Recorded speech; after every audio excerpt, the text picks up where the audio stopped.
Hello and good evening. I'm Melisa Idris. Welcome to Consider This. This is the show where we want you to consider and then reconsider what you know of the news of the day.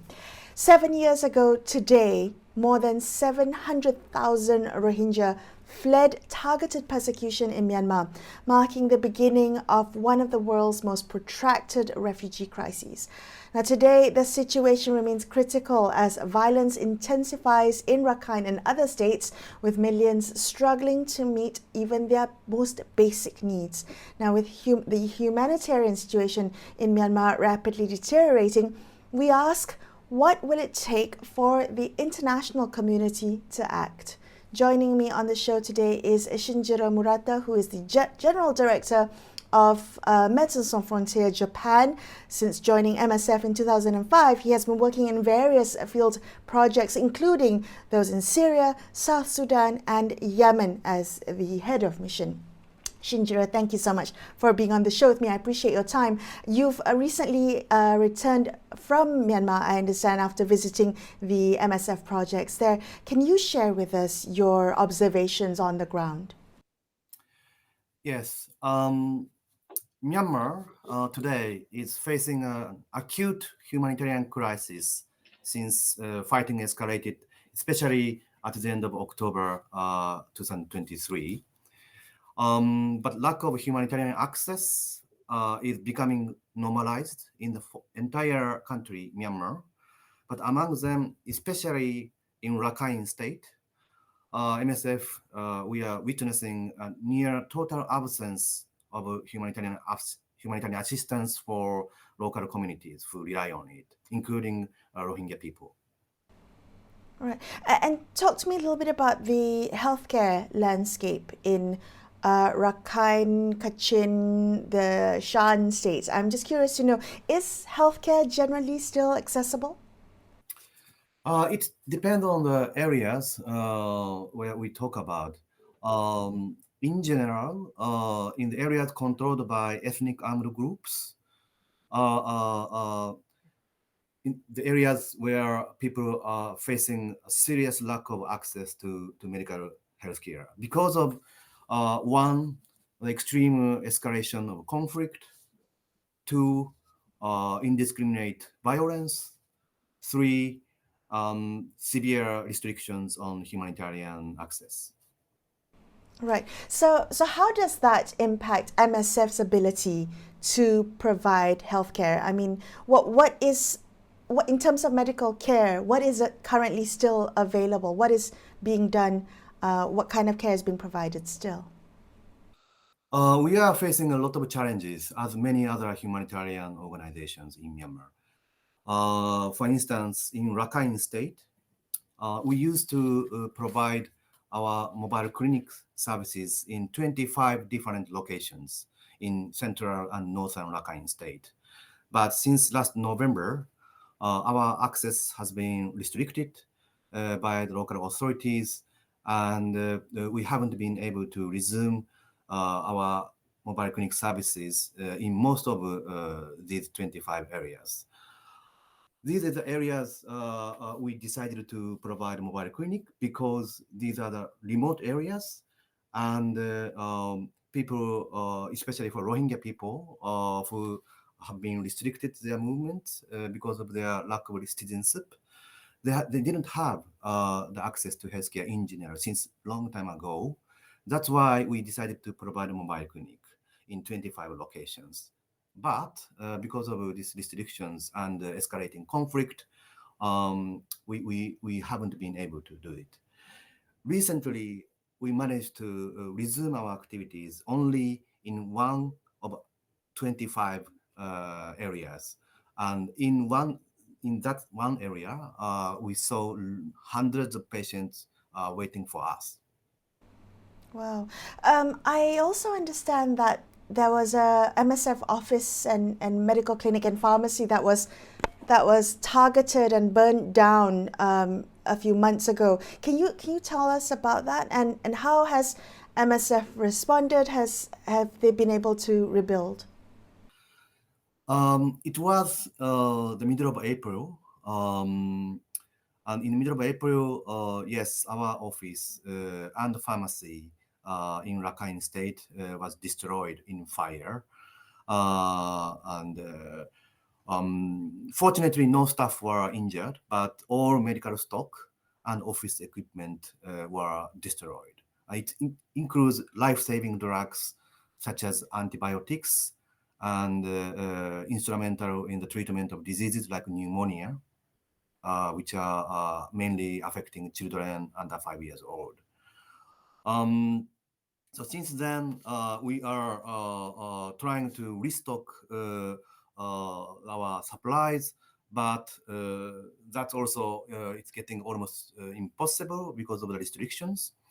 So we are urging all parties to this conflict to respect the protected nature of healthcare facilities and also humanitarian access to people in need.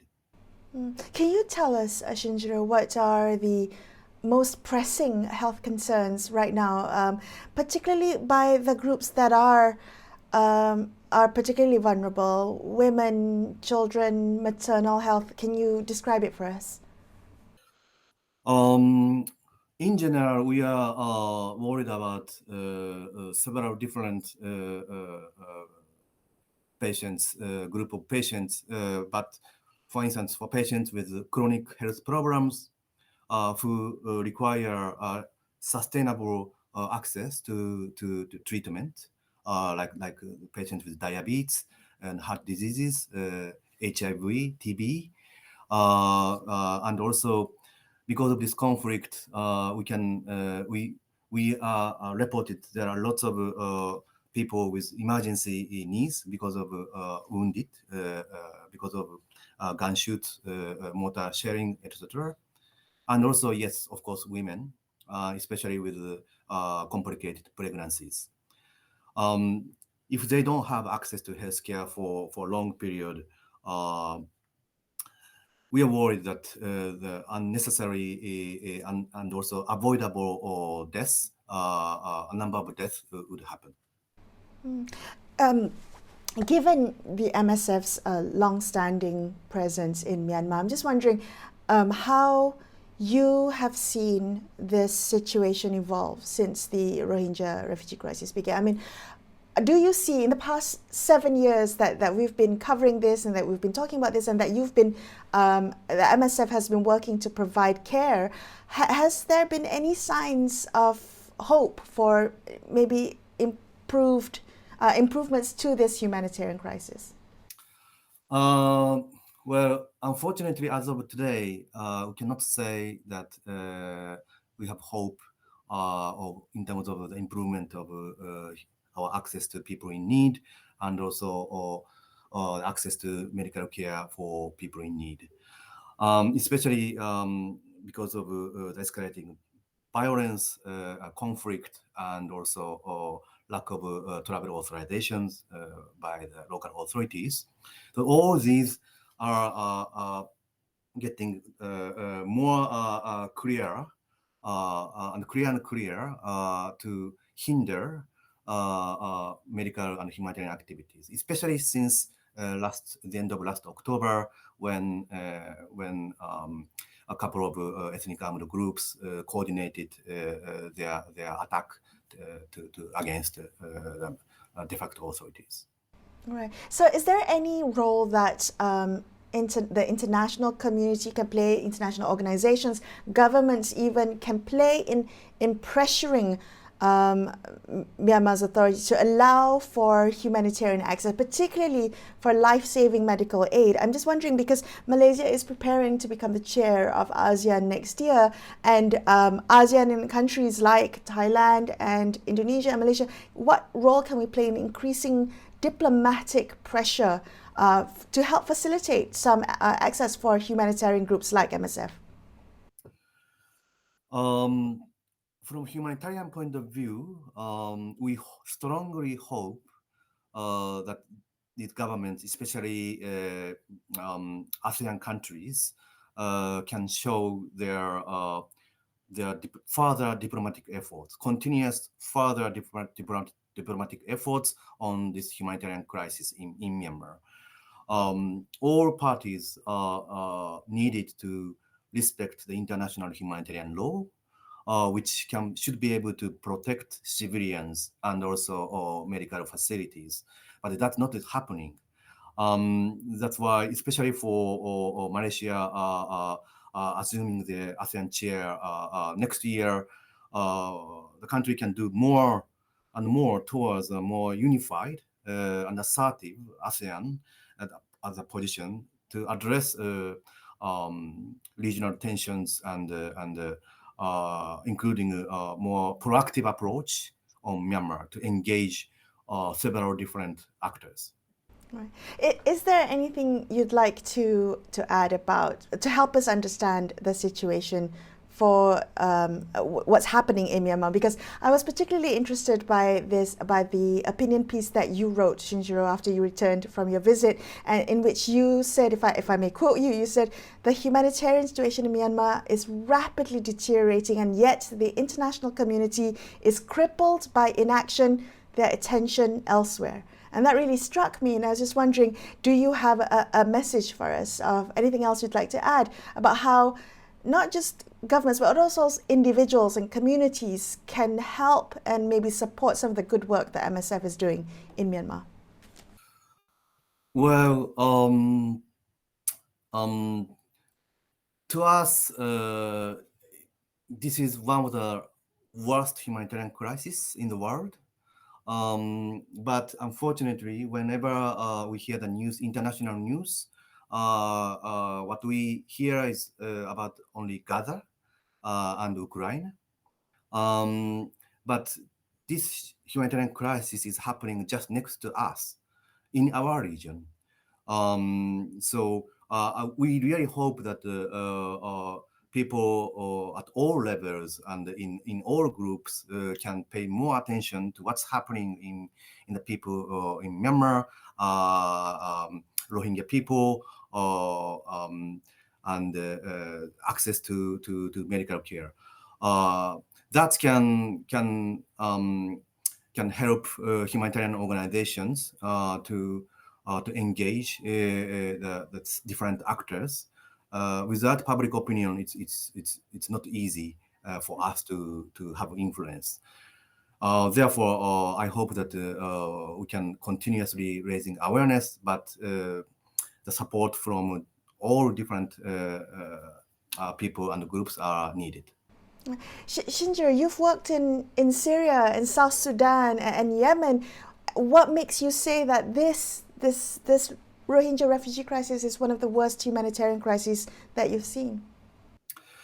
When we talk about Rohingya people, I have to say that today, not only today, but since years and years, decades ago, no one is protecting them.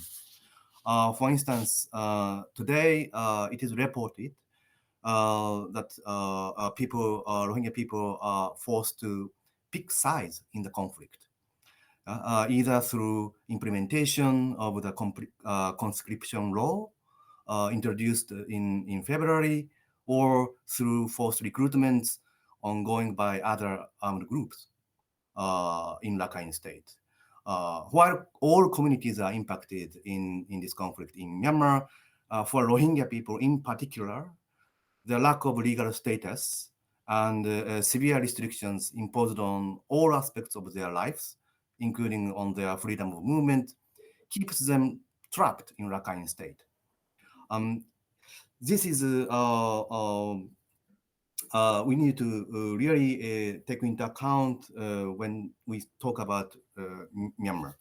And if I can add a little bit one more specific example, this month in August, in Bangladesh, in our team, in Bangladesh side, our team received around 50 patients crossing the border from Myanmar, Rakhine state. All of them were Rohingya people.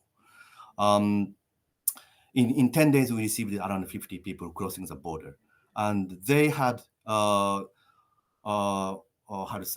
mortar shelling injuries and gunshot. This indicates the worsening humanitarian situation for Rohingya people in Rakhine state. And we really hope that the similar thing as we witnessed in 2017 would not happen again. But maybe we are just not witnessing yet. Shinjiro, thank you for sharing your observations and the work that MSF is doing. That's Shinjiro Murata from Médecins Sans Frontières, Japan. We're going to take a quick break here on Consider This. Then we will shift our attention to what's happening in Cox's Bazar, Bangladesh. Stay tuned to Consider This.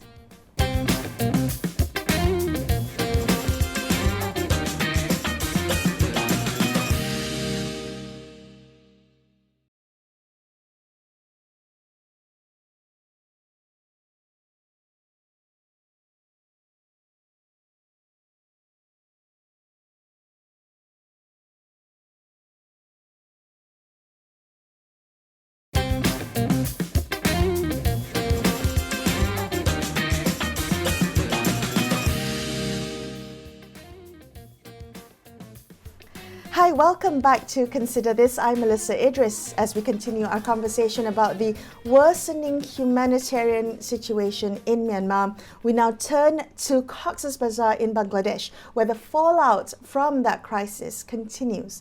Joining us now is Dr Md Nadim Shahariyar, who is the Interim Hospital Director of Kutupalong Hospital in Cox's Bazar, Bangladesh. Kutupalong refugee camp is the world's largest refugee camp. It is one of two government-run camps in Cox's Bazar and is inhabited mostly by Rohingya refugees fleeing targeted persecution in Myanmar. Nadim, thank you so much for being on the show with me. Welcome. Can I get you to begin our conversation maybe by sharing a little bit about the current state of healthcare in Kutupalong? Maybe you can tell us what healthcare is like there, what services are provided, and what really is, what is the need? Thank you so much. And I really appreciate your time that you have given to me. Basically, this is a secondary level hospital in Kutupalong, MSF secondary level hospital. So we have total 6 secondary level hospital running in the camp level. So 2 government, that is run by the Ministry of Health, and 3 by the MSF as a secondary hospital, and 1 by the Turkish Field Hospital. These are the health structure for secondary level of health care. So basically, these 6 hospitals is covering almost 1 million people in the whole camp. There are many other primary healthcare centers, but these 6 are the basics secondary level of hospital to support them, including the mental health, including the HGVB, including the trauma and violence, all kind of patients. So what are the... Yeah. What kind of medical conditions do you see as the most common amongst the 1 million refugees you mentioned? 1 million. It is actually since the influx that in 2017, it changes with time. So in the first, we saw that there is a trauma patients coming. Then we have several outbreaks happening, measles. We have outbreaks of cholera. We have outbreaks of diphtheria, and then the COVID outbreak. And subsequently, it came as a the current situation that I would like to address also. The number of patients we are seeing in our emergency departments and in the hospital is significantly increased since the month of May, but in the month of August, it is actually huge. So we saw a number of patients are coming from Myanmar directly to the hospitals with their caretakers, with their family members. Many of them are injured with a different part of the bodies, and most of them are having polytrauma, especially in different part of the bodies, either by the gunshots or either by explosion of different things. So that kind of patients are coming to us recently.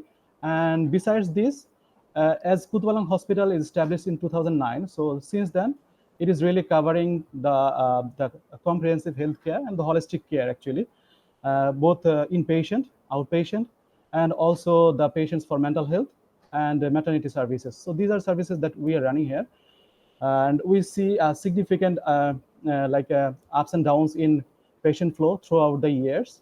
But among them, the trends that we are seeing for the last 3 months, from May, June, July, 4 months at least, for 4 months, that we see a significant trauma patients we are receiving through our emergency to our hospital.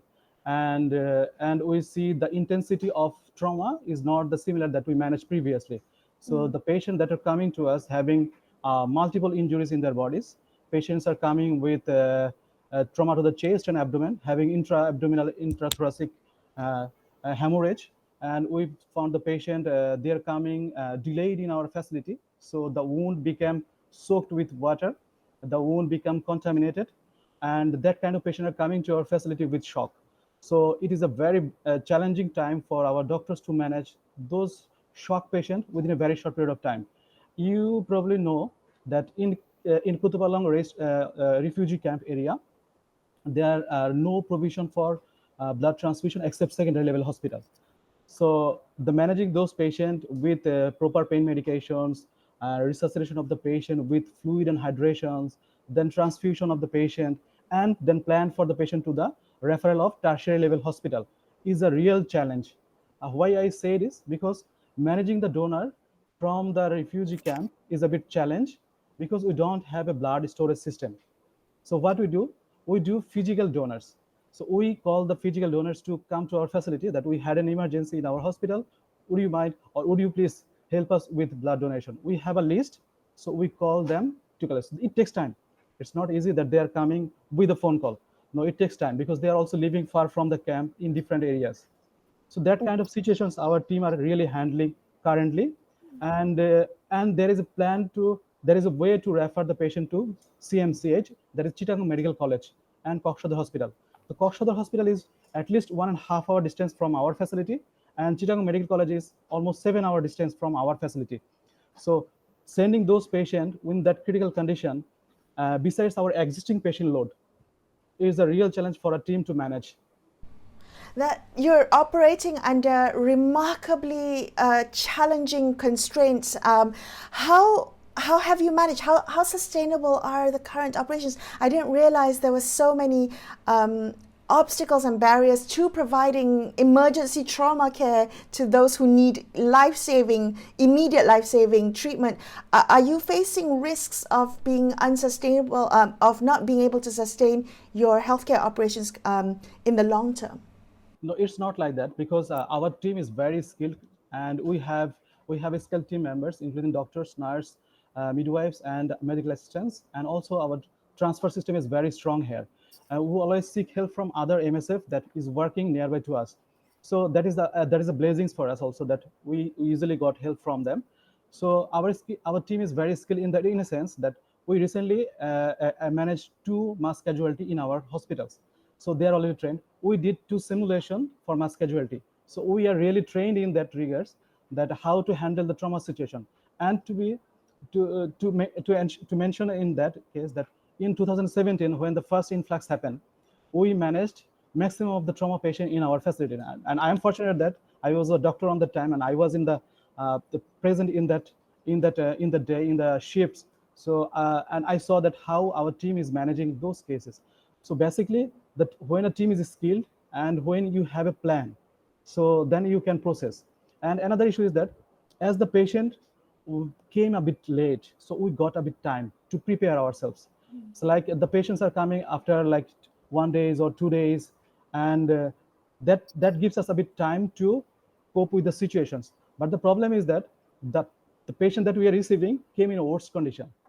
So it's not like that we got time to prepare ourselves for that. But also we are receiving a patient that should, if we receive them a bit earlier, it will be better for them. But we are receiving at least like 48 hours or 24 hours delayed to our facility. And that is the challenge, especially when the wound is contaminated and there is multiple trauma in the body. So the trauma that you're seeing more presenting more and more frequently in your hospital is clearly from the escalation of violence that's happening in Myanmar, and refugees are coming to. Can you talk to me a little bit? In the past 7 years of this crisis, I mean, no one expected this to become a protracted refugee crisis. Can you explain how life has changed in the camps and how medical care has had to change? You talked a little bit about how it changes with time. Can you elaborate more for us? Thank you so much. For healthcare system, first we need to understand that what is the healthcare system in Kutupalong and Leather Registered Camp, that is in Teknaf. So basically it relies on health post and also the primary healthcare center and the secondary level of healthcare center. and there are 1 million, more than 1 million people are living at this. Besides the host community, so it's not only that the refugee community is here. We also have a large portion of host community where there is a health gap is also. So we had to cover those two portion as well. It's not only that we are giving treatment for the refugees. No, it's not like that. We had to manage the host community. We had to manage the FDM community, irrespective of their the locations. We had to manage those cases. So the changes that we are seeing initially, when we see the patient in 2017, we see few trauma cases. Subsequently, it goes down, and there are some outbreaks and all those things that was managed well. Later, we see as there is no as they have no like I would say that there is an identity crisis as well, because they have no livelihoods to work. They have no they lost their family members. They flee from their own country, so they are suffering us a lot. And the one more thing that we usually address in our treatment plan, that is the medical components, that's mental health components of that person, of that particular person. And if you see that every patient had some degree of violence, they endured some degree of violence in their whole journey to Bangladesh. So the patient had some trauma always, and it has some flashbacks as well. So we try to help in that regards with our mental health components, with our mental health team, and we see a significant number of patients are coming to our facility as a mental health problem as well. Besides these medical components is still there, and there is a lack of access to primary healthcare centers, and they have a limitation of resources as well. The primary health center is trying their best to provide them the care, but still there is a resource gap.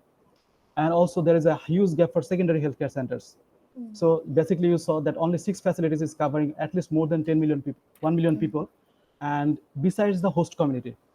So this is a huge gap in that area. So besides the medical needs, there are some mental health need as well that we cannot neglect actually. So That's another, yeah. kind of patients we are receiving as well. Yeah. Thank you so much for shedding light as to what is happening, and thank you for all your good work. I appreciate you taking time to talk to us.